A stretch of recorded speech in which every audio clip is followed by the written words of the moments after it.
हुकूमत का ये जो ऐलान है नो मोर, तहरीक इंसाफ और पाकिस्तान एक साथ नहीं चल सकते। एक पॉपुलर सियासी जमात है, उसको अवाम ने एक भरपूर मैंडेट दिया है। इससे बड़ी बोंगी और इससे बड़ी अपने लिए कुआं कोई नहीं खोद सकता। अफसोसनाक भी है, शर्मनाक भी है, इनके लिए इबरतनाक भी हो सकती है। कोई सुप्रीम कोर्ट इस तरह की डिक्लेरेशन को लेजिटिमेसी नहीं देगी। ये फ्रस्ट्रेशन है, डिप्रेशन है। मुस्लिम लीग नून को, पीपल्स पार्टी को, उनके इत्तेहादियों को इबरत पकड़नी चाहिए।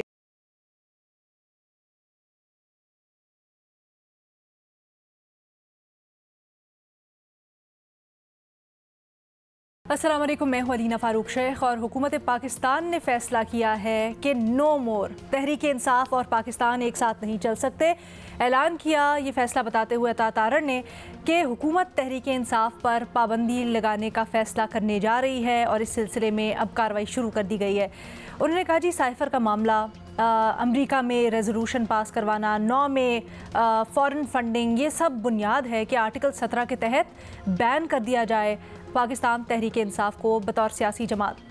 फिर उन्होंने कहा 4 बड़े फ़ैसले हुकूमत ने करने का फ़ैसला किया है, जिनमें से एक पाबंदी, दूसरा है कि असम्बली तहलील के मामले पर उस वक्त के सदर आरिफ अलवी, उस वक्त के वज़ीर आज़म इमरान खान, डिप्टी स्पीकर कासिम सूरी, जिन्होंने असम्बली तहलील करने की रेजोल्यूशन पास की, कार्रवाई की, इनके खिलाफ आर्टिकल 6 का मुकदमा हम दायर करने जा रहे हैं, हुकूमत ने ऐलान किया। फिर ये भी कहा कि मखसूस नशिस्तों के फ़ैसले पर नज़र-ए-सानी दरख्वास्त दायर करने जा रहे हैं, जो एक दरख्वास्त उसके बाद डेवलपमेंट हुई कि दायर कर दी गई है। इसको भी आगे चल के प्रोग्राम का हिस्सा बनाएंगे और उसके ऊपर भी बात करेंगे। और लास्टली हुकूमत ने यह बनाया कि एक कार्रवाई करने जा रहे हैं बैरून मुल्क मुकीम अफराद के ख़िलाफ़, ऐसे अफराद जो कि मुल्क मुखालिफ सरगर्मियों में मुलव्वस हैं, पाकिस्तान मुखालिफ लॉबीज़ का हिस्सा हैं और पाकिस्तान के ख़िलाफ़ साजिशी बयानियाँ बनाते हैं बाहर बैठ के, उनके खिलाफ तादीबी कार्रवाई होगी, जिसमें प्रपोज़ किया जाएगा कि शनाख्ती कार्ड्स ब्लॉक किए जाएं, पासपोर्ट्स ब्लॉक किए जाएं। ये जो सब कुछ हो रहा है इसके ऊपर अमूमी राय यही है, सहाफ़ी हो, मुख्तलिफ सिविल तंजीमें हो, इंसानी हुकूक की तंजीमें हों, सियासतदान हों, सभी हुकूमत के इन तमाम इक़दामात, ख़ासकर जो बैन करने वाला फ़ैसला है उसको बड़ी तनकीद उसके ऊपर कर रहे हैं और अच्छी निगाह से नहीं देख रहे। लेकिन हुकूमत अपने मौक़िफ़ पे कायम है और इसको डिफेंड भी कर रही है। उसके बाद भी एक प्रेस कॉन्फ्रेंस हुई जिसमें इसका भरपूर दिफा किया गया। अब सवाल यहाँ पर यह उठता है कि हुकूमत का ये जो ऐलान है या ये जो फ़ैसला है, इससे हुकूमत को फ़ायदा होगा या नुकसान होगा? इसी के ऊपर बात करते हैं। हमें ज्वाइन कर रहे हैं फ़खर दुरानी साहब, इरशाद भट्टी साहब, सलीम साफ़ी साहब और रीमा उमर साहिबा भी हमारे साथ मौजूद हैं। फ़खर, गो कि इसके मुख्तलिफ पहलू हैं, लेकिन सबसे पहले डिस्कस कर लेते हैं सबसे बड़ी बात, जो कि पाकिस्तान तहरीक इंसाफ और पाबंदी लगाने की बात है। हर कोई इसके ऊपर तनकीद कर रहा है, कोई इसके हक़ में नहीं है। तो फिर क्या वजह है कि हुकूमत मुसिर है कि पाबंदी बनती भी है, उसके लिए ठोस शवाहिद और बुनियाद भी मौजूद है और ये करेंगे भी? कैसे कोई फ़ायदा होगा हुकूमत को? अलीना, मेरा नहीं ख्याल कि इससे हुकूमत को कोई फ़ायदा होगा और सियासी जमातें हत्तुल इम्कान उनकी यही कोशिश होती है कि किसी दूसरी सियासी जमात के ऊपर पाबंदी इस तरह ना लगाई जाए। लेकिन अगर हम माजी में देखें तो माजी में भी इस तरह सियासी जमातों के ऊपर पाबंदी लगती रही है, लेकिन वो हमेशा डिक्टेटर्स के ही दौर में पाबंदी लगती रही है। आखिरी दफ़ा जो सियासी जमातों के ऊपर पाबंदी लगाई गई थी जनरल ज़ियाउल हक के दौर में, फिर हमने देखा कि 1988 में मोहतरमा बेनज़ीर भुट्टो साहिबा ने वो पाबंदी को चैलेंज किया था और सुप्रीम कोर्ट का जो PLD 416 था ऑफ 1988, उसमें सुप्रीम कोर्ट ने ये मुत्तफ़िका तौर पे करार दिया था कि किसी भी सियासी जमात के ऊपर पाबंदी लगाने के लिए जो आर्टिकल 17(2) के तहत इंटेग्रिटी ऑफ पाकिस्तान और सॉवरेनिटी ऑफ पाकिस्तान, इन दोनों जो शराइत हैं उसके ऊपर वो पूरा उतरते हों तो तब उसके ऊपर पाबंदी लगाई जा सकती है। अब सवाल ये है कि ये जो हुकूमत ने ऐलान किया है रेफरेंस दायर करने के हवाले से सुप्रीम कोर्ट के ऊपर, सुप्रीम कोर्ट में, क्या ये इनके पास काफ़ी जो है वो शवाहिद और सबूत हैं जिसकी बुनियाद के ऊपर सुप्रीम कोर्ट ये मान लेगी कि इस सियासी जमात ने इंटेग्रिटी ऑफ पाकिस्तान और सॉवरेनिटी ऑफ पाकिस्तान की वायलेशन की है, इसलिए आर्टिकल 17(2) के तहत इनके ऊपर पाबंदी लगाई जाए? तो मेरा नहीं ख्याल कि सुप्रीम कोर्ट कोई इस तरह का कोई फ़ैसला दे सकती है, क्योंकि अगर हम अभी रिसेंट मोस्ट देखें तो सुप्रीम कोर्ट ने ये जो मखसूस नशिस्तों वाला फ़ैसला किया है उसमें भी PTI को इस वजह से उन्होंने वो जो कंप्लीट जस्टिस के तहत वो वो आर्टिकल 187 के तहत वो दिया है, क्योंकि एक पॉपुलर सियासी जमात है, उसको अवाम ने एक भरपूर मैंडेट दिया है, इस वजह से उस मैंडेट से इसको महरूम नहीं किया जा सकता। तो ये अब जो मौजूदा अगर ये हुकूमत कोई रेफरेंस देती है तो मेरा नहीं ख्याल कि कोई इनको सुप्रीम कोर्ट से रेफरेंस की इस बुनियाद के ऊपर एक बड़ी सियासी जमात को जो है वो बैन किया जाएगा। सारी चीजें इनके खिलाफ जा रही हैं तो फिर क्या मंतक हुकूमत की आपको नजर आती है ये फैसला करने के पीछे? देखें, इसमें डेस्परेशन जो मुझे दो चीज़ों में नज़र आती है। पहले जो है वो हुकूमत को पीटीआई के हवाले से अगर देखा जाए तो तमाम जो अदालतों से पीटीआई को रिलीफ मिल रहा है, चाहे वो बानी पीटीआई के केसेस हों या पीटीआई के अपने केसेस हों, उसमें रिलीफ मिल रहा है। वो हुकूमत है या इस्टेब्लिशमेंट है वो ये समझ रही है कि शायद इनको अदालतों से अब वो उम्मीद नहीं रही, तो ये आखिरी एक स्टेप के तौर पर किसी सियासी जमात को बैन करने के हवाले से एक वो किया जा सकता है। दूसरा, अगर आप देखें तो आज के दिन भी अगर देखा जाए तो पीटीआई का जो social media, official social media है, जिससे एक भरपूर किस्म की कैंपेन चलाई जा रही है इदारों के खिलाफ या इवन आर्मी चीफ के खिलाफ जो इल्ज़ाम लगाया गया है, तो मैं समझता हूँ कि ये वो अवामिल हैं जिसकी बुनियाद के ऊपर ये मजबूरन ये जो हुकूमत है उसको ये स्टेप लेने पर शायद वो तैयार हुई है। अदरवाइज जो सियासी जमातें होती हैं वो हतुल इम्कान उनकी यही कोशिश होती है कि किसी सियासी जमात के ऊपर पाबंदी ना लगाई जाए। मजबूर का लफ्ज़ इस्तेमाल किया बड़ा दिलचस्प, क्योंकि भट्टी साहब क्या और कोई रास्ता नहीं बचा था? क्योंकि कई दफ़ा बातचीत का भी कहा जा चुका, लेकिन वहाँ से यही पैगाम आता था कि हम इस तरह से बात नहीं करेंगे। तो फिर क्या वाकई में हुकूमत मजबूर हो गई कि उसको इस तरह का कदम उठाना पड़ा?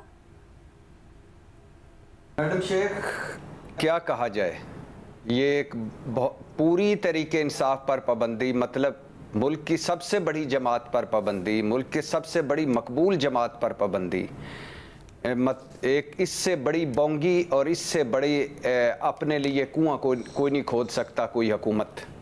मैं तो अक्सर सोचता हूँ मैडम शेख, ये मैंडेट चोरी या फॉर्म 47, बल्ला छीनना, सियासी स्पेस छीनना, पार्टी तोड़ना, हथकड़ियाँ, मुंह पे कपड़े और इसके अलावा चार दीवारियों के तकद्दुस पामालियाँ, थोक के हिसाब से इंसानी हकूक़ की पामालियाँ, हद के इज़्ज़त कानून, इलेक्शन एक्ट तरमीमी आर्डीनेंस, नैब तरमीमी आर्डीनेंस, पीका कवानीन, साइबर क्राइम एजेंसी, थोक के हिसाब से मनगढ़ंत मुकदमे और एक्स बंदश, फायरवाल और पीटीआई को बैन करना। मैं सोच रहा हूँ कि ये सियासत छोड़ने जा रहे हैं ये पीपल्स पार्टी और मुस्लिम लीग नून, या इन्होंने आइंदा सियासत नहीं करनी। अगर आइंदा सियासत करनी है तो ये इन सारी चीज़ों का कैसे करेंगे, दिफा करेंगे, और इन सारी चीज़ों जिनका आज ये दिफा कर रहे हैं और तर्जमान बने हुए हैं उनका कैसे आगे जाके दिफा करेंगे, किस तरह मुँह दिखाएंगे आवाम को। दूसरी बात मैडम शेख के आइन के आर्टिकल 17 को ले लें और इलेक्शन एक्ट 2017 के सेक्शन 212 को ले लें, फॉरेन फंडिंग में इलेक्शन एक्ट 2017 के सेक्शन 13 को ले लें, पॉलिटिकल आर्डर्स 2002 के सेक्शन 15 को ले लें, एंटी टेररिज्म एक्ट 1997 के सेक्शन 11A-B को ले लें। सिर्फ इस एंटी टेररिज्म के अलावा बाकी सारों में इनको जाना पड़ेगा 15 दिन के अंदर डिक्लेरेशन लेकर और ये कार्रवाई करके सुप्रीम कोर्ट। तो सुप्रीम कोर्ट में जाकर ये क्या साबित करेंगे? क्या कहेंगे कि 15 महीने, सुप्रीम कोर्ट ने अगर पूछ लिया कि 15 महीनों बाद आपको याद आया कि कासम सूरी रूलिंग हुई थी और जो कि गैर आईनी थी, सुप्रीम कोर्ट ने डिक्लेयर की, 15 महीने आप कहाँ थे? जैसे खावर मानिका, आला हजरत खावर मानिका से पूछा था कि 6 साल आप खामोश क्यों रहे। और मैडम शेख, इनसे तो ज़्यादा दूर अंदेश मरियम नवाज काबीना निकली, उन्होंने पहले से ही करके रखा हुआ था। ये तो अब पहुंचे इस नतीजे पर कि बगावत का मुकदमा करो, पार्टी बैन करो।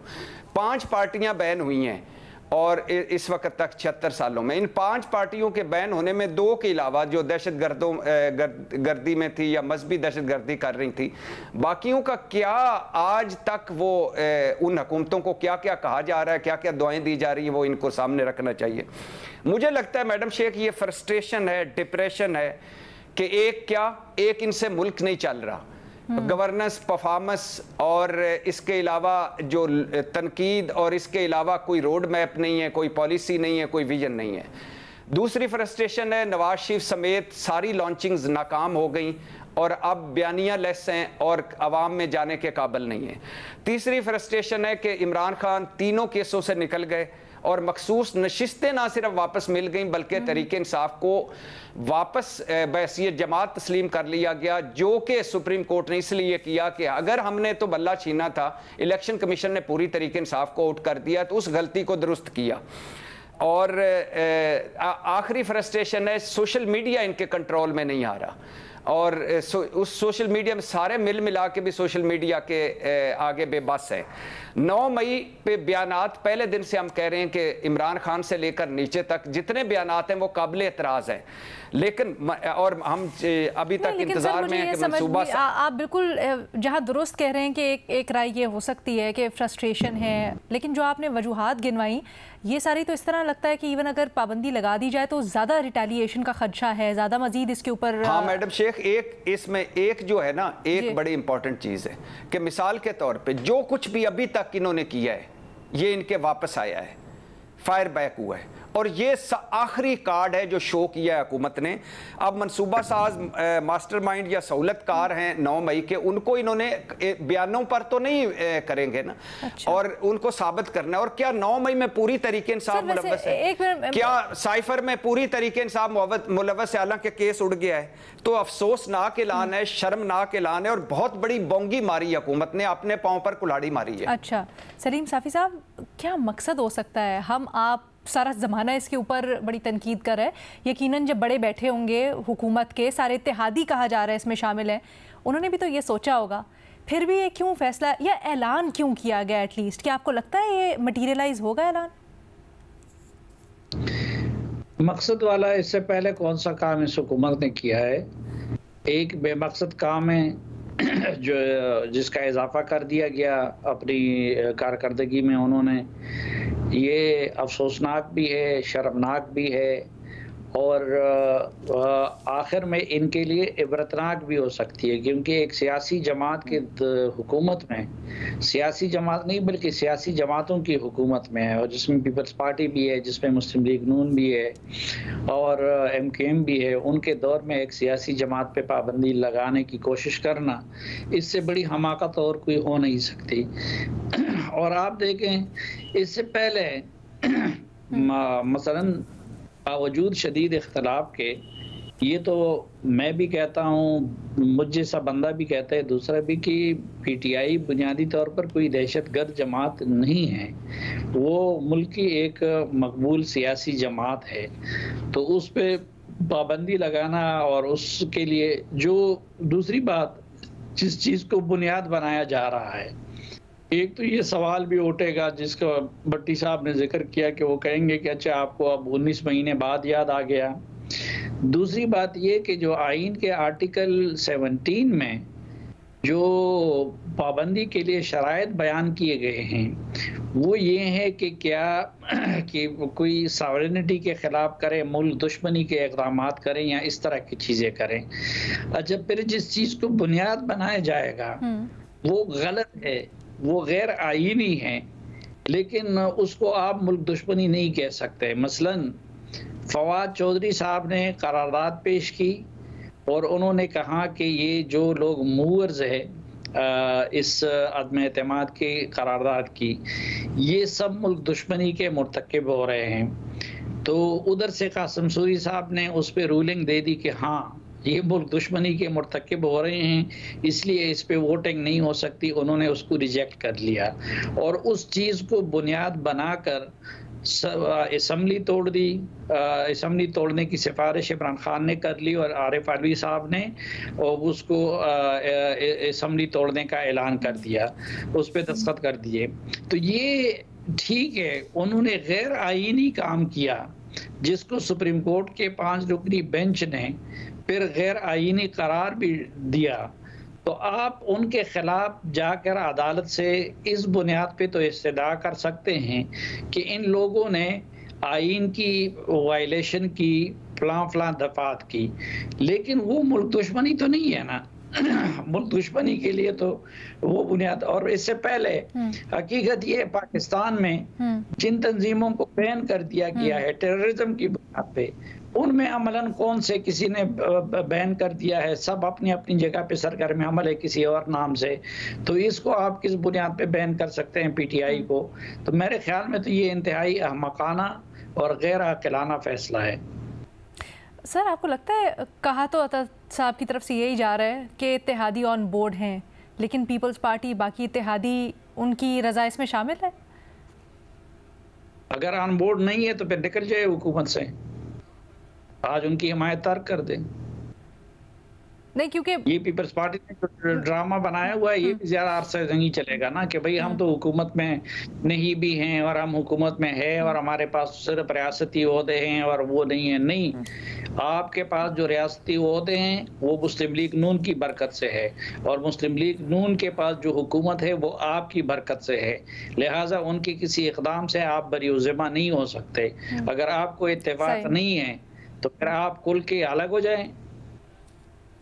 वैसे मुझे तो बिफोर इसके हम कानूनी पहलू के ऊपर भी बढ़ें, आप तीनों में से कोई भी जवाब अगर देना चाहता हो, मुझे तो ये समझ नहीं आ रही कि हुकूमत को इस तरह के मशवरे दे कौन रहा है, या हमारी बहुत ज़्यादा एक्सपेक्टेशंस हैं हुकूमत से, या इन लोगों का मसला ये है कि वो किसी से मशवरा करती नहीं है, वरना अगर मशवरा करती तो इस मुल्क में मशवरा देने वाले इतने सोच समझ वाले लोग हैं। ये इस बात का सबूत है इस तरह के फैसले कि ये हुकूमत सिरे से मशावरत पर यकीन ही नहीं रखती, सिर्फ घर में फैसले हमें बताया जा रहा था कल शहबाज शरीफ साहब गए हुए थे नवाज शरीफ साहब के पास, मरी, वहाँ पर भी बड़ी बैठक हुई, मुशावरत हुई, फिर मरी में बैठ के नवाज शरीफ साहब पता नहीं क्या क्या कर रहे हैं, और अगले दिन आके ये उनकी हुकूमत ने ये कर दिया है। तो क्या समझे इसको? घर की बड़े बड़े काबीना की मुशावरत दूसरी तरह की होती है। एक सेकंड एक एक करके बोलिएगा, सलीम साफी साहब पहले बात कर ले।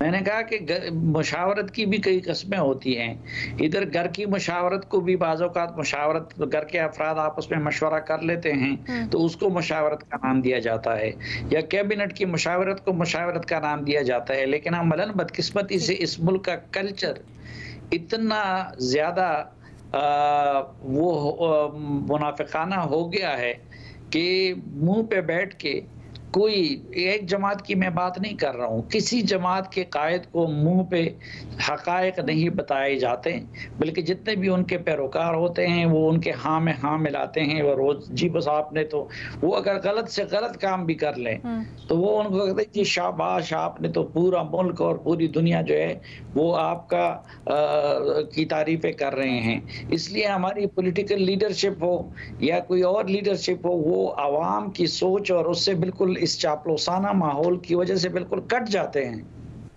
Sad state of affairs. लेकिन एक ऐसे ही जहन में पॉइंट आ रहा था, सवाल आ रहा था, हालांकि बहुत ही स्टूपिड हिकमत अमली होगी अगर हुकूमत ने की है, कि एक ब्लफ तो नहीं हो सकता फ़खर ये कहीं हुकूमत का कि महज तहरीक इंसाफ दूसरी सियासी जमातों में जो उनके तहरीक इंसाफ में जो शामिल होने इनके मखसूस नशिस्तों वाले उम्मीदवार उनको बदजन करने के लिए है जनरली, तो ये ब्लफ खेल दिया गया कुछ। हालांकि अगेन वही डिस्क्लेमर, बहुत ही स्टूपिड मूव होगा।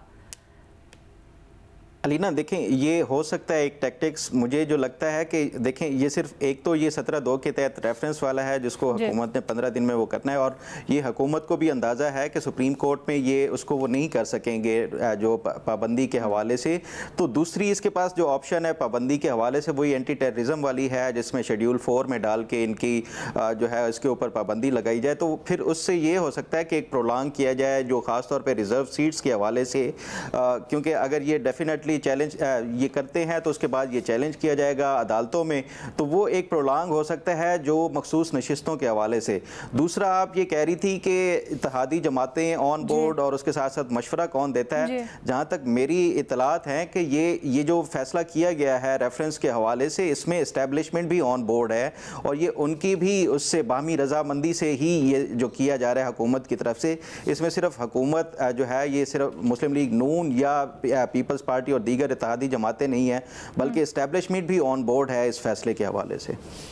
इसके ऊपर आगे चल के बात करते हैं। रीमा, आप कहिएगा, सबसे पहले पाबंदी के ऊपर बात करते हैं। आर्टिकल 17 को बुनियाद बनाकर और उसकी वजह कह रहे हैं कि जी ठोस शवाहिद मौजूद हैं, अमेरिका में रेजोल्यूशन, साइफर का मामला, 9 मई का मामला, फॉरेन फंडिंग, इसके ऊपर हम पाबंदी लगवाएंगे। क्या आपको लगता है कि ये वजह हो सकती है या इतनी ठोस इसमें बुनियाद शामिल है हुकूमत के पास कि पीटीआई पर बैन लग जाए?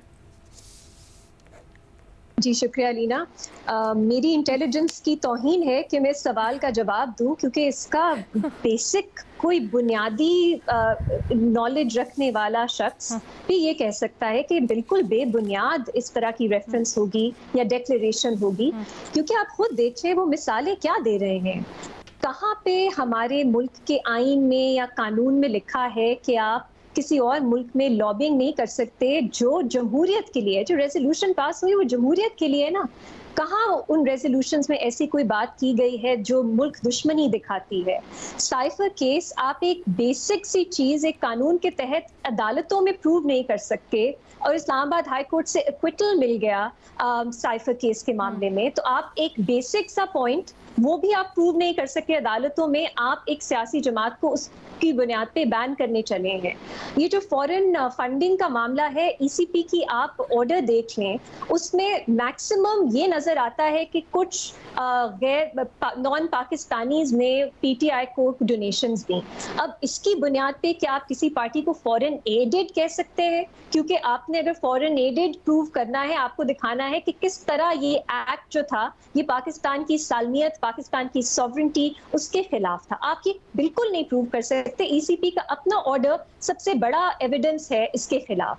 इसके 9th में भी मैक्सिमम आप ये कह सकेंगे कि कुछ लोग हैं पीटीआई के जिन्होंने उस सिचुएशन में रायट्स किए या मिलिट्री इंस्टॉलेशंस पे उन्होंने अटैक किया। मैक्सिमम आप ये प्रूव कर सकते हैं, लेकिन इससे ज्यादा आप क्या दिखाएंगे कि पूरी पार्टी उसमें एक कंस्पिरेसी का हिस्सा थी? अभी तक तो आप एक केस में भी सजा नहीं दिलवा सके किसी को भी। आप इतना बड़ा अपने ऊपर आपने और ओनस ले लिया कि आप दिखाएंगे कि पूरी पार्टी जो है वो इसके पीछे है। नहीं आप कर सकेंगे। ये पॉइंट ये है, ये जो हुकूमत है बहुत सी चीजें हैं आप पॉलिटिकल स्पीच में, रेट्रिक में, सियासत के लिए इस्तेमाल करते हैं, अपने जो अपोनेंट्स हैं उनके ऊपर इल्जामात लगाने के लिए, एक पॉलिटिकल बयानिया बनाने के लिए।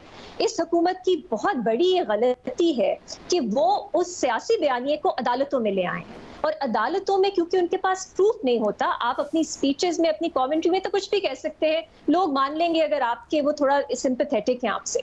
अदालतों में ये नहीं चलता। आपको प्रूफ दिखाने की जरूरत होती है, आपको एविडेंस दिखाने की जरूरत होती है, और कोई ऐसा केस नहीं है जिसमें ये हुकूमत एविडेंस या प्रूफ दिखा सकी है। सो ये एक बहुत बड़ा प्रॉब्लम है। अभी वो इस्तेमाल कर देते हैं कि मुल्क दुश्मन जमात है, नहीं करना चाहिए, लेकिन चले पॉलिटिकल बयानिए के लिए करते हैं। आपने अदालत में अगर आप ये केस लेके गए, अदालत कह देगी, और मैं ये अगर हमारे मुल्क में सुप्रीम कोर्ट, जो मुझे यकीन है कि supreme court by and large आजाद है, कोई सुप्रीम कोर्ट इस तरह की डिक्लेरेशन को लेजिटिमेसी नहीं देगी। ये क्योंकि आपके पास साफ नजर आ रहा है जो कानून है उसमें जो कंडीशंस हैं, एक बुनियादी हक जो है आर्टिकल 17 का, वो पूरी तरह से आप खत्म कर देते हैं सियासी जमात का। कोई सुप्रीम कोर्ट इस बुनियाद पे नहीं एक्सेप्ट करेगी आपकी ये आर्ग्यूमेंट। अच्छा। तो आप सुप्रीम कोर्ट से चाहते हैं कि आपका जो पॉलिटिकल एक बयानिया है उसमें भी साफ सुप्रीम कोर्ट कह दे कि आपका बयानिया झूठा है। तो ना सिर्फ आप वो लीगल बैटल हारते हैं, बल्कि आपके पॉलिटिकल बयानिए को भी बहुत बहुत बड़ा झटका लगता है। और अलीना, अगर मैं वैसे तो नहीं, मैं समझती है सियासी जमातें हुकूमत में जो हैं, जो फेडरल कैबिनेट का हिस्सा है, कि वो जमहूरियत को कुछ भी समझती है। उनके जो इक़दामात हुकूमत बनाने के बाद सामने आए हैं नजर आते हैं, लेकिन अगर कोई छोटा बहुत प्रिटेंस या ढोंग भी है इस मुल्क में जमहूरियत का, कि सियासी जमातें जमहूरियत के लिए कुछ कर रही हैं, वो बिल्कुल खत्म हो जाता है। सो ये हर तरह से एक बुरा फैसला है। अगर आप ब्लफ का भी कह रही थी, किस तरह की ब्लफ? कौन मानेगा? सब मजाक उड़ा रहे हैं लिटरली। ये इस हुकूमत की हैसियत है अब कि सब मजाक उड़ा रहे हैं। कोई खौफ में भी नहीं है कि असल में बैन ना हो जाए। सबको पता है ये मजाक है, ये डेस्परेट मूव है, ये क्या कर रहे हैं, किससे लीगल एडवाइस ले रहे हैं। सो मुझे सच में कुछ सेंस नहीं नजर आती इस फैसले के बगैर, और मुझे उम्मीद है कि ये प्रेस कॉन्फ्रेंस तक ही महदूद हो। जब ये कैबिनेट में बात जाए तो ये रिजेक्ट हो जाए। अच्छा रीमा, अभी 4th शेड्यूल की कुछ बात की फखर ने, वो सूरत क्या है? हाँ अलीना, बिल्कुल ये गलत एक चीज़ है। अगर आप 4th शेड्यूल के तहत किसी पार्टी को प्रिस्क्राइब करते हैं जो हुकूमत कर सकती है, आपको याद है ये टीएलपी के साथ हुआ था। एक बिल्कुल ही लाफेबल सिचुएशन बन गई थी कि टीएलपी के लोग असेंबलीज में थे, क्योंकि एंटी टेररिज्म एक्ट के तहत आप असेंबली से लोगों को नहीं निकाल सकते। अगर आप पार्टी को प्रिस्क्राइब करते हैं, सुप्रीम कोर्ट एग्री करती है, तो फिर असेंबलीज में जो आप पार्टी के लोग होते हैं वो डी नोटिफाई हो जाते हैं, वो असेंबलीज में उनकी कोई हैसियत नहीं रहती। अगर आप प्रिस्क्राइब करेंगे तो वही है, टीवी पे आप नाम नहीं ले सकेंगे, वो अपने जलसे जुलूस नहीं कर सकेंगे, दफ्तर नहीं खोल सकेंगे, लेकिन उनके जो मेंबर्स हैं in the provincial assemblies, in the national assembly, वो वही रहेंगे। तो ऐसा ही होगा। आपको याद है जब टीएलपी को बैन किया था, टीएलपी कैंपेन नहीं कर सकती थी, अपना बातचीत उनके नाम नहीं आ सकता था, लेकिन जब बाय इलेक्शंस हो रहे थे तो टीएलपी एज अ सियासी जमात वाज एंटायरली देयर। उनको बताना पड़ रहा था आपको, उनको लोग वोट दे रहे। तो ये बिल्कुल एक, पता नहीं, ये भी आई होप कोई उन्हें ना ये एडवाइस दे रहा हो। जबकि मैं कहना चाहूंगी कि पीटीआई ने जब टीएलपी को बैन किया था एंटी टेररिज्म एक्ट के तहत, तब यही तशवीश थी मुझ जैसे और भी बहुत लोगों की कि ये आप आसानी ना पैदा करें हुकूमत के लिए कि वो जो पूरा एक प्रोसेस है कि आपने डिक्लेरेशन देनी है, सुप्रीम कोर्ट जाना है, उसको बाईपास करके आप एंटी टेररिज्म एक्ट के तहत एक नोटिफिकेशन के जरिए वो अचीव करें। लेकिन वो हो भी नहीं सकता। मेरा नहीं ख्याल ये आपकी विशफुल थिंकिंग है, आप कर सकेंगे, क्योंकि अगर आपका मकसद ये है कि आपने असेंबली से उनके लोगों को निकालना है, वो तो उससे भी पूरा नहीं होगा। एक छोटी सी ब्रेक लेते हैं, मजीद इसके ऊपर बात करेंगे ब्रेक के बाद। Welcome back. आज जो हुकूमत ने पाकिस्तान तहरीक इंसाफ के खिलाफ 4 इक़दाम करने की बात की है, उसी के ऊपर हम अपने तज्जियाकारों की राय जान रहे हैं। रीमा, ब्रेक से पहले जैसे हम बात कर रहे थे, और 2 बातें जो मज़ीद हुकूमत करने जा रही है, एक तो नज़रसानी की दरख्वास्त मखसूस नशिस्तों के अंदर उन्होंने दे दी है, दूसरी ये कि वो जो वोट ऑफ नो कॉन्फिडेंस पर असेंबली तहलील करने का मामला था, उस पर कहते हैं जी आरिफ अलवी, इमरान खान, कासिम सूरी के खिलाफ आर्टिकल 6 का केस दायर करने जा रहे हैं। इसके कितने इम्कानात हैं कि अदालत इसको एंटरटेन करेगी? अलीना, इतना एक तो मिसलीडिंग तरह से उस जजमेंट में जो एक डिसेंटिंग माइनॉरिटी ओपिनियन है वो कहते हैं, जिसमें जस्टिस मियां खेर ने कहा था कि weather proceedings should be initiated under Article 6 के हाई ट्रीजन के लिए अगर प्रोसीडिंग्स इनिशिएट होनी है, ये पार्लियामेंट का फैसला है, वो कर सकती है। क्योंकि इस तरह की मिसाल जो है ये अच्छी तो नहीं है, ये प्रेसिडेंट नहीं बनना चाहिए। उन्होंने सवाल ये खुला छोड़ा था, ना उन्होंने कोई डायरेक्शन दी थी, ना बाकी के 4 जजेस ने उससे एग्री किया था। एक सवाल था जो उन्होंने ओपन एंडेड छोड़ दिया था। अब आपको देखिए, हम इतनी बार इस पे बात कर चुके हैं, आर्टिकल 6 जो है वो subversion of the constitution, suspension of the constitution, इससे जुड़ा है। हर अनकॉन्स्टिट्यूशनल एक्ट, मैं ये कहूंगी कि वो जो vote of no confidence block करने की कोशिश थी, वो एक हार्ट ऑफ द कॉन्स्टिट्यूशन जो है कि असेंबलीज किस तरह इलेक्ट होती हैं, असेंबलीज किस तरह डिसॉल्व होती हैं, ये एक हार्ट ऑफ द कॉन्स्टिट्यूशन का मैटर है, उससे जुड़ा था। और वो था एक इंटेंशनल फ्रस्ट्रेट करने के लिए कि एक आईनी जो अमल है उसको आप फ्रस्ट्रेट करें एक गैर कानूनी, गैर आईनी तौर पे इंटेंशनली। लेकिन इससे मिलता कोई जुर्म नहीं है पाकिस्तान में। बेहतर है कि पार्लियामेंट इस पे कानून साजी करे। इसको आप कुछ भी नाम दे सकते हैं, deliberate frustration of the constitutional process, ऐसा कुछ नाम दे सकते हैं। उसके साथ आप पूरी कानून साजी करें।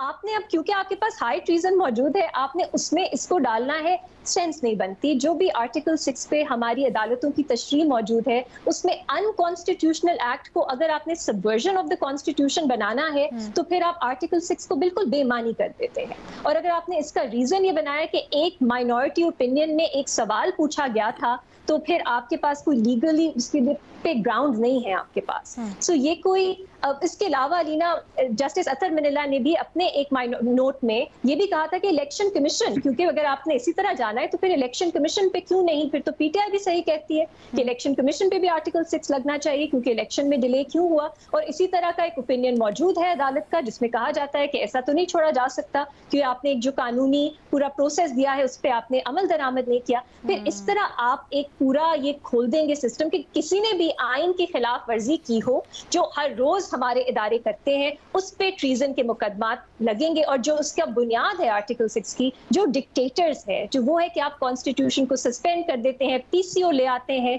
आप आइन को सबवर्ट कर देते हैं, मार्शल लॉ लगा देते हैं, उसका मकसद जो था वो बिल्कुल डीरेल हो जाएगा अगर आर्टिकल 6 भी सियासी जमातें एक दूसरे के ऊपर लगाने में जो है वो उसको उस तरह इस्तेमाल करने लगेंगे, एक टूल की तरह। तो तो मेरा नहीं ख्याल इसके पीछे अगेन अलीना, इसमें भी फिर आपने क्या, आपको एक स्पेशल कोर्ट बनानी होगी, आपको एक फेडरल गवर्नमेंट की इस पे जरूरत है कि वो अग्री करें, फिर उसका पूरा प्रोसेस है। ये हमारी सियासत मजीद गंदी करेगा, और इसका अगेन लीगली अगर आप देखें आर्टिकल 6 की तशरीह ना ये है और ना ये होनी चाहिए। ठीक है सलीम साफी साहब, राना सनाउल्लाह साहब आज कहते हैं कि हम तो आइन की पासदारी का हमने हल्फ उठाया है, अब या तो हम आइन का तहफ़्फ़ुज़ कर लें या फिर हम सुप्रीम कोर्ट के फैसले पर अमल दरामद कर लें, ये दोनों बातें एक साथ नहीं चल सकती। सर ये 19 महीने आइन का तहफ़्फ़ुज़ जो है वो कौन कर रहा था? फरिश्ते कर रहे थे? जी आप सवाल मुकम्मल करें। नहीं सर आप बताइए। एक तो ये कि मैं ये कह रहा था कि ये अगर आइन के तहफ़्फ़ुज़ की जिम्मेदारी है उनकी, तो मैं ये पूछ रहा हूँ कि ये 19 महीने आइन का तहफ़्फ़ुज़ फरिश्ते कर रहे थे, उस वक़्त ये लोग कहाँ पे गए थे? देखें, तारीख़ का सबक यही है कि हम तारीख़ से सबक नहीं लेते। ये आज से कुछ अरसा पहले देखिए पीटीआई ने क्या किया था। पीटीआई ने टीएलपी पे को बैन किया, उसी टीएलपी के साथ पीटीआई को मुआहिदा करना पड़ा, और वो मुआहिदा भी खुफिया, जो आज तक मंजर आम पे नहीं आया। अच्छा, फिर पीटीआई ने क्या किया, यानी मैं ये इसलिए कह रहा हूँ पीटीआई का और टीएलपी का कि इससे हुकूमत को शायद कोई हो जो इससे इबरत पकड़े। फवाद चौधरी साहब ने उस वक़्त कासिम सूरी साहब के सामने जो रिजोल्यूशन पढ़ के सुना दी, अब उस वक़्त तो उनके पास कोई और भी बहुत सारे रास्ते हो सकते थे, लेकिन कम से कम अपोजिशन वालों को, जो अदम एतमाद की तहरीक के मुहर्रिकीन थे, उनको गद्दार नहीं कहना चाहिए था। उन्होंने आर्टिकल 5 का सहारा लेके, फवाद चौधरी साहब ने उस वक़्त आर्टिकल 5 का हवाला देके कि ये लोग आर्टिकल 5 की खिलाफ वर्जी के मुर्तकिब हुए हैं, क्योंकि ये अमेरिका के कहने पे ये रिजोल्यूशन पेश कर रहे हैं, इसलिए इसको टर्न डाउन किया जाए। और उसी तरह कासिम सूरी साहब ने किया। तो उस वक़्त वो ये ज्यादती कर रहे थे कि पूरी अपोजिशन को, जो उस करारदाद के मुहर्रिकीन थे, तो उनको गद्दार करार दे रहे थे। हमने उस वक्त उसको गलत कहा कि यार कोई और जवाब ढूंढ लो, कोई और बहाना कर लो, लेकिन गद्दारी का इतनी मामूली चीज़ नहीं है। आज आप देख लें कि 19-20 महीने बाद ये दौर आ गया है कि उनको गद्दार डिक्लेयर करने की कोशिश हो रही है। तो ये मुस्लिम लीग नून को, पीपल्स पार्टी को और बाकी उनके इत्तेहादियों को इबरत पकड़नी चाहिए इस चीज़ से कि आज आप जो कुछ करेंगे वो कल आपके गले का तोक बनेगा। पीटीआई की मुखालफत है, करें मुखालफत, सियासी बुनियादों पे करें। काउंटर करना है, करें, सियासी बुनियादों पे काउंटर करें। हम मुखालफत करेंगे तो हमें अपने सहाफ़ती उसूलों के मुताबिक उन पर तनकीद करनी चाहिए, लेकिन ये इस तरह के हरबे जो है ये खुद इनके साथ बैठी हुई। नैप के बारे में पाबंदी लगी तो क्या नैप ख़त्म हो गया? आज भी नैप मौजूद है। वो जिन्होंने पाबंदी लगाई थी वो चले गए कब्रों में, लेकिन नेशनल अवामी पार्टी आज भी अख्तर मैंगल की शक्ल में भी मौजूद है, वो एमल वली खान की शक्ल में भी मौजूद है, और वो बिजेंजो साहब के ग्रुप की शक्ल में भी मौजूद है। इसी तरह मैंने आपको बता दिया कि रिसेंटली कि टीएलपी पे पाबंदी लगी, आज भी वो टीएलपी मौजूद भी है, मुतहर्रिक भी है, और अभी भी धरना दिए हुए बैठे हुए हैं। तो तारीख से इनको सबक लेना चाहिए। फिर पीपल्स पार्टी का मैं हैरान हूँ कि भुट्टो साहब के दौर में वो पाबंदी लगी थी, लेकिन उसका क्या नतीजा निकला? फिर देखे बाद में वो दौर आ गया कि एनपी वाले और पीपल्स पार्टी वाले वो उनकी दोस्ती, वो एक साथ हो गए और उनकी दोस्ती बन गई। आज इसफंदियार वली खान और आसिफ जरदारी करीबी दोस्त समझे जाते हैं। इसलिए कुछ ना कुछ तारीख से सबक ले लें, और अगर पीटीआई का मुकाबला इन्होंने करना है तो सियासी मैदान में मुकाबला करें, न कि गद्दारी के इल्ज़ामात के साथ करें। और ठीक है, अगर हुकूमत ये समझती है कि उस वक़्त वो आइन शिकनी के मुर्तकिब हुए हैं, तो चलो 19 महीने बाद उस बुनियाद पे केस दाखिल करें, वैसे भी आजकल सुप्रीम कोर्ट में रोजाना सियासी केसों की समाअत होती है, लेकिन कम से कम बैन करने का और उनको मुल्क दुश्मन करार देने का, ये चीज मैं समझती हूँ कि मैं समझता हूँ कि ये ज्यादती है। ये जो असेंबली वाला मामला था, इसके ऊपर तो आप भी माजी में कह चुके हैं ना कि कासिम सूरी या फिर सदर रोसक के वजीर आजम को किसी न किसी सजा तो मिलनी चाहिए। तो आप समझते हैं चले आर्टिकल 6 नहीं कुछ और इस मामले को मंतकी अंजाम तक पहुंचाया जाए? मैं उस वक्त दर्जनों मरतबा इस पे लिख चुका हूँ, बोल चुका हूँ, फवाद चौधरी के उसको गलत कह चुका हूँ कि उनको आर्टिकल 5 का हवाला नहीं देना चाहिए था। फिर ये था कि उनको करारदाद पे राय शुमारी करनी चाहिए थी। और फिर मैं ये भी लिखता रहा और ये भी बोलता रहा तालिब इल्म की हैसियत से कि सुप्रीम कोर्ट ने ये तो कह दिया कि कासिम सूरी, इमरान खान और आरिफ अलवी आइन शिकनी के मुर्तकिब हुए हैं, लेकिन उनके लिए कोई सजा तजवीज़ नहीं की। इसलिए उस वक्त इन मुस्लिम लीगियों को हम नसीहत कर रहे थे कि आप लोग अदालत से रुजू करें। उस वक्त तो इन्होंने अदालत से रुजू नहीं किया। उस वक्त तो ये दूसरे जोम में मुब्तला थे, पॉपुलरिटी की जोम में मुब्तला थे, या पता नहीं क्या वजह था। अब 19 महीने बाद उनको वो हमारी बात याद आ गई। लेकिन मैं सिर्फ उस फैसले की बुनियाद पे जाके उसकी सजा का मुतालबा कर रहा था कि मुजरिम कह दिया उनको और मुजरिम के लिए आपने सजा का तयन नहीं किया। मैं उनको पे पाबंदी लगाने की बात नहीं कर रहा था, ना उनको गद्दार डिक्लेयर करने की बात कर रहा था। ठीक है। अच्छा फखर, अलीना एक छोटी सी बात मैं ऐड कर लूं। ये जो हाई ट्रीजन लॉ है, जी एक लाइन है, जो हाई ट्रीजन का कानून है वो सिर्फ 2 सजाएं जो है उसकी ऑप्शंस देता है अगर आप आर्टिकल 6 के लिए कन्विक्ट होते हैं। वो है सजाए मौत या उम्र कैद। तो इससे आप अंदाजा लगाइए कि ये इतना संगीन एक ऑफेंस है कि अगर आप हर अनकॉन्स्टिट्यूशनल एक्ट के लिए इस्तेमाल करने लग गए सजाए मौत या उम्र कैद, तो ये सेंस नहीं बनाती। नजर आता है कि ये डिक्टेटर्स के लिए कि स्पेसिफिकली ये ऑफेंस जो है ये आइन में डाला गया, हर उस शख्स के लिए नहीं जिसने कोई गैर आईनी इक़दाम तो आई रिमेंबर हम लोगों ने बात भी की थी कि शायद इसी वजह से सजा का उस तरह से कोई तयन नहीं किया गया, अलामती तौर पर ये चीज रखी गई है।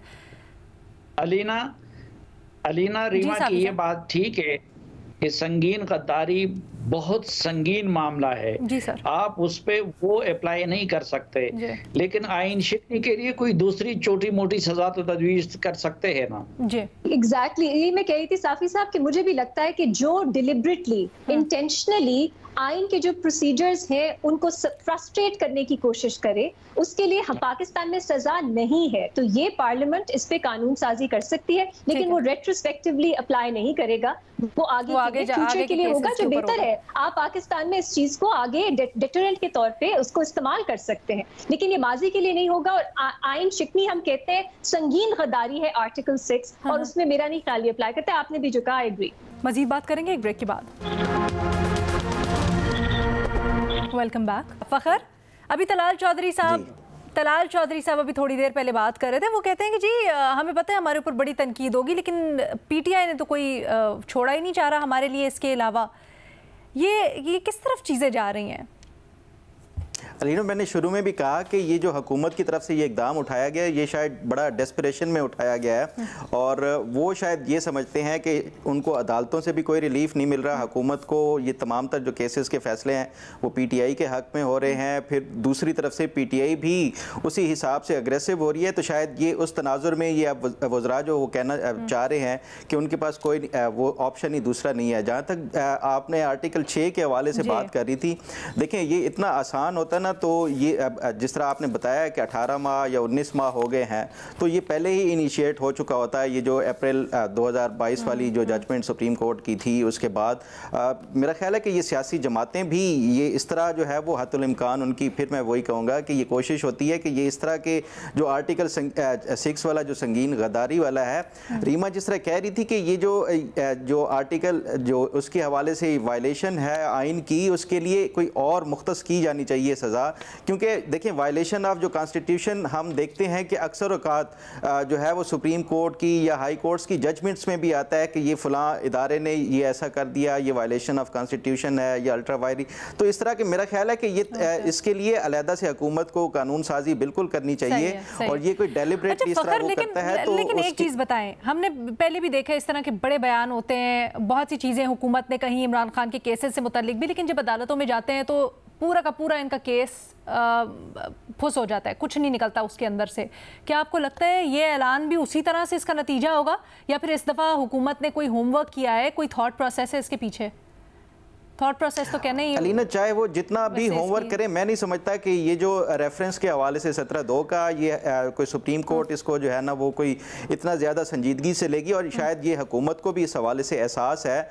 मुझे अभी भी लगता है कि ये, क्योंकि आपको पता है कि इससे पहले भी वफाकी जो वज़रा थे राना सनाउल्लाह साहब, उन्होंने एक दफ़ा ऐलान किया था। हुकूमत ने अगर सब इस चीज़ के ऊपर मुत्तफिक हैं कि ये खुदकुशी है, तो हुकूमत ने क्यों की? वही बात है कि इनके पास, मेरा जहां तक अंदाजा है कि ये हुकूमत के पास अब ये बहुत ज़्यादा डेस्परेट हो गए हैं कि शायद पॉलिटिकली इसको काउंटर नहीं कर पा रहे, और उसके साथ साथ लीगली भी इनको कोई हुकूमत को जो ये समझते हैं कि अदालतों से वो कोई नहीं मिल रहा, रिलीफ मिल रहा, तो इस वजह से ये एक डेस्परेट एक इनकी अटैम्प्ट हो सकती है। भट्टी साहब के बहुत ज़्यादा दबाव है हुकूमत के ऊपर कि वो करने पर मजबूर हो गए हैं, या फिर क्या कहा जाए इसको अब? अच्छा मैडम शेख, एक तो मैं शुरू में वो माजरत चाहता हूँ, वो 15 महीने कह गया कि कासिम सूरी रूलिंग, वो तकरीबन 2 साल हो गए। दूसरा मैडम शेख, मुस्लिम लीग के आप इजलास की जो बात कर रहे थे, तो मुस्लिम लीग के इजलास में ये तय हुआ कि डट जाना है। अदलिया के ख़िलाफ़ भी मुबैना तौर पर यह सामने आया है कि डट जाना है, और PTI को कोई हमने ज़ीरो टॉलरेंस है। तीसरी अच्छी बात जो हुई है, अभी इतलात आ रही हैं कि पीपल्स पार्टी ने मुखालफत की है इसकी, इस जो मूव है हुकूमत की। ANP जमात इस्लामी ने तो की है, लेकिन पीपल्स पार्टी मुखालफत करने जा रही है। पीपल्स पार्टी ने अपने कहा है कि हम इस मूव का हिस्सा नहीं बनेंगे। ये अभी तक की इतलात हैं, और ये अंदर की खबरें हैं, और सारे लोगों ने अब एक दूसरे से सुना है कि पार्टी में एक दूसरे को कहा है कि हम इस मूव का हिस्सा नहीं बनेंगे। तीसरी बात मैडम शेख, जो आपने कहा कि क्या हुकूमत दबाव में है, हुकूमत मैडम शेख है कोई, कहीं हुकूमत कोई नज़र आ रही है? ये डायरेक्शन लेस हो गया है सारा कुछ, और लीडर लेस है ये मुल्क। और हुकूमत के का पहला जो होता है जिस पे वो खड़ी होती है, वो होती है इखलाकी बरतरी। वो है नहीं, मकबूलियत है नहीं, अवाम ने इनको वोट नहीं दिया, और जितना दिया है उसके में हुकूमत नहीं बना सकते थे। तीसरा बात यह है कि इनकी गवर्नेंस परफॉर्मेंस जैसी या इनकी जो है वो आपके सामने ही है, और जो आवाम का पे टैक्स, महंगाई, बेरोज़गारी के इन्होंने बम गिराए हैं, वो भी आपके सामने है। चौथा ये है कि तहरीक इंसाफ का कोई तोड़ नहीं निकल रहा, एक के बाद एक रिलीफ मिल रहा है तहरीक इंसाफ को और इमरान खान को, और कितने और मुकदमे बनाएंगे। अब इशू ये, इनका प्रॉब्लम एक तो ये है कि झूठे मुकदमे बनाते हैं, दूसरा ये है कि पहले बात कर लेते हैं, फिर उसके बाद बैठते हैं कि अब इसको पकड़ना किस में है, पहले पकड़ लेते हैं, फिर कहते हैं कि पकड़ना किस में है। तो लिहाजा हुकूमत मुसलसल दबाव में है, लेकिन इस पे आने के बाद ये जो अगर मूव इन्होंने चल दी, अगर ये काम कर गए, तो मेरे ख्याल है ये इस हुकूमत का आखिरी काम होगा। सर लेकिन अगर ना किया तो फिर तो और मजाक बनेगा इनका। मैडम पहले क्या कम पहले क्या कम है, अब मैं टेलीफोन उठाता हूं, अब इससे बड़ा मजाक क्या है कि टेलीफोन उठाता हूं, कॉल करता हूं आपको, दरमियान में शबाशी बोलने लग जाते हैं कि मैंने बिजली में रिलीफ दिया है। यानी हालत देखें, इश्तिहारात देखें, और देखें किया क्या है।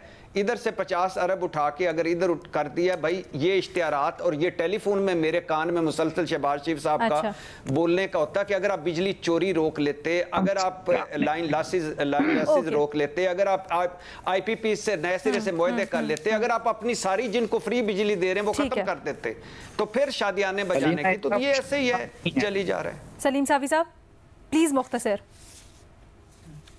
देखिए मेरे ख्याल में उन्होंने सिर्फ आपको रिपोर्ट कार्ड के लिए 1-2 दिन के लिए मौजू दे दिया है, और जो मुखालफत सामने आई है उसके बाद जो है 1-2 दिन बाद वो या तो कह देंगे कि जी वो मियां नवाज शरीफ साहब ने बहुत बुरा मनाया और उसने कहा कि ये पाबंदी का केस वापस ले लें, या फिर काबीना से वो आप कर देंगे कि जी काबीना ने उसे बुरा मनाते। अगर मरियम नवाज काबीना की बात होगी सर, अगर वजीर इत्तला लेकिन मुझे ये बताएं कितनी शदीद एम्बैरसमेंट की बात होगी हुकूमत के लिए, वजीर इत्तलात आपका ऐलान कर देते हैं पूरी दुनिया के सामने बैठ के और उसके बाद कहे कि जी सॉरी इजाज़त नहीं मिली, ये नहीं हुआ, वो नहीं हुआ, गो कि बिल्कुल गलत मूव है।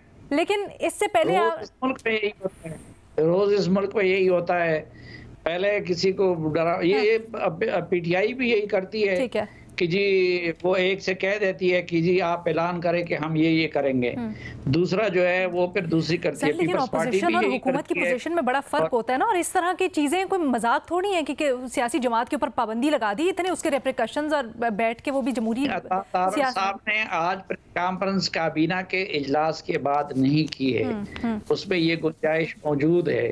तो आपको कितना इम्कान लग रहा है कि ये नहीं होगा, मटीरियलाइज नहीं होगा ऐलान? मेरे ख्याल में ये मटीरियलाइज नहीं होगा, और इसको जो है जितनी मुखालफत सामने आई है, शायद उन्होंने एक टेस्टर के तौर पर सामने वो रखा था कि क्या लोगों का रिएक्शन आता है। जो रिएक्शन आ गया उसके बाद आप देखेंगी कि या तो ये कहा जाएगा एक दिन कि जी मियां नवाज शरीफ साहब ने कह दिया कि जी ये काम ना करे इसलिए हम नहीं करते, या काबीना की तरफ से कह दिया जाएगा कि ये काम नहीं होना चाहिए। अगर ऐसा हुआ तो उसके ऊपर तो वाकई में फिर बहुत सारे कुछ कहने को भी है, सवालात भी हैं, फिर आगे जाकर इसके ऊपर बात करते हैं। प्लीज जरा वाइंड अप कर लीजिए। करने की बात हो सकती है जो वो वाला है, और शायद जो असम्बली की तहलील से मुतालिक है उसके मुताबिक भी अदालत से रुजू किया जाएगा। लेकिन मुझे लगता है कि पीटीआई पे पाबंदी का ये जो केस है शायद इससे हुकूमत पीछे हट जाए, और अगर नहीं हटेगी तो अपने आप को खामखा जलील करेगी। ट्रू। अच्छा, एक और चीज़ रीमा, जाते जाते बिल्कुल मुख्तसर इसको बयान कीजिएगा। मखसूस नशिस्तों के फैसले के ऊपर रिव्यू दायर कर दिया हुकूमत ने, बहुत सारे सवालात किए हैं, कह रहे हैं इसका जवाब ही नहीं आपने दिया, और उस चीज़ के ऊपर आपने राय दी है जो आपका आईनी एम्बिट बनता ही नहीं था, इसके ऊपर क्या कहेंगी? ये हुकूमत का हक है, रिव्यू के लिए उन्होंने फाइल किया है, और मेरा ख्याल है 1-2 डायरेक्शंस हैं उस पर वो मजीद पूछ सकते हैं कि क्या जुरिस्डिक्शन बनती है।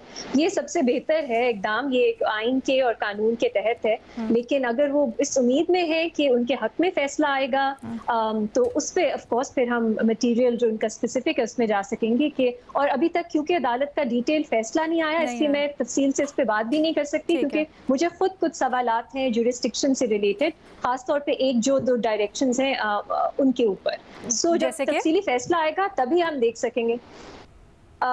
ये कि 8 जजेस इन चेंबर सुन सकेंगे अगर कोई सवालात आए उनकी डायरेक्शन से, इस पे मुझे सवाल है। दूसरा, जो पूरा उन्होंने एक तरह से एक स्केड्यूल दिया है कि 15 दिन में आप फिर से अपनी डिक्लेरेशंस दे सकते हैं, फिर पार्टी जो है वो उनको सर्टिफाई कर सकती है, सर्टिफिकेट्स दे सकती है, और फिर उन्होंने जो पूरा दिया उस पर भी मेरा सवाल है कि क्या पिक्यूलियर, उन्होंने क्योंकि बात की है पिक्यूलियर सर्कमस्टांसेस की, उन्होंने उनको किस तरह डिफाइन किया है, क्या एविडेंस मौजूद है बिल्कुल जिसकी बुनियाद पे अदालत ने, और मेरा ये ख्याल है उन्होंने 187 की जुरिस्डिक्शन, कंप्लीट जस्टिस जुरिस्डिक्शन तो नहीं है लेकिन उस इख्तियार का उन्होंने इस्तेमाल किया है, लेकिन अगेन शॉर्ट ऑर्डर में ये तफसीलात मौजूद नहीं है। तो जब फैसला आएगा तब हम देख के बता सकेंगे कि जो डायरेक्शंस हैं और रीजनिंग है क्या वो एक दूसरे को जस्टिफाई करती है या नहीं।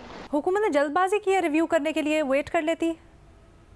उन्होंने रिव्यू कर लिया, उन्होंने अपनी इंटेंशन दिखा दी कि वो खुश नहीं है इस फैसले से। अब जब तफसीली फैसला आएगा अदालत might take this up, so I think that's fine. इसमें कोई मुझे नहीं लगता है। ठीक है जी, हमारा पैनल पाबंदी से मुतल्लिक तो मुत्तफिक है, बिल्कुल सब इसको गलत मूव कह रहे हैं और बल्कि सब इसकी मजम्मत भी कर रहे हैं जो स्टेप हुकूमत की तरफ से लिया गया है। बट देखना ही है कि आगे आने वाले दिनों में क्या होता है, उसके ऊपर हम नज़र रखे हुए हैं। अल्लाह हाफ़िज़।